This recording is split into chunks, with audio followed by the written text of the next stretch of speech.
Africa. Nous étions loin d'être des anti-français.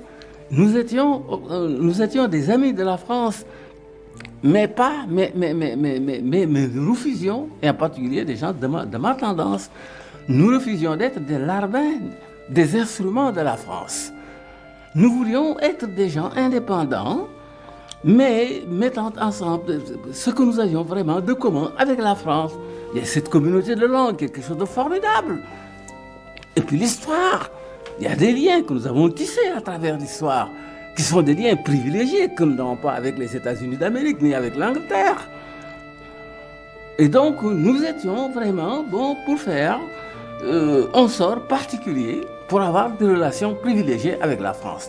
Mais à condition que ça se fasse dans la dignité, dans l'égalité, dans la bonne foi. C'était ça, nous, notre conception des liens avec la France, des rapports franco-africains.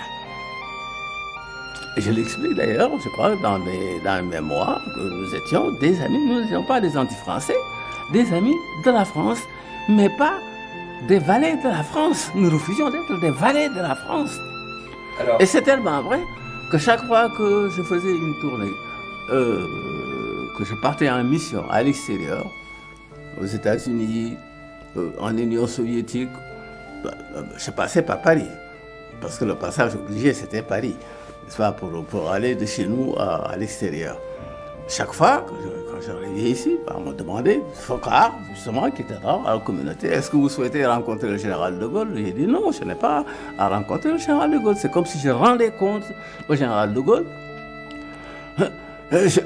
Mon compte rendu, je le dois d'abord à mon gouvernement, au gouvernement de mon pays, et pas au général de Gaulle.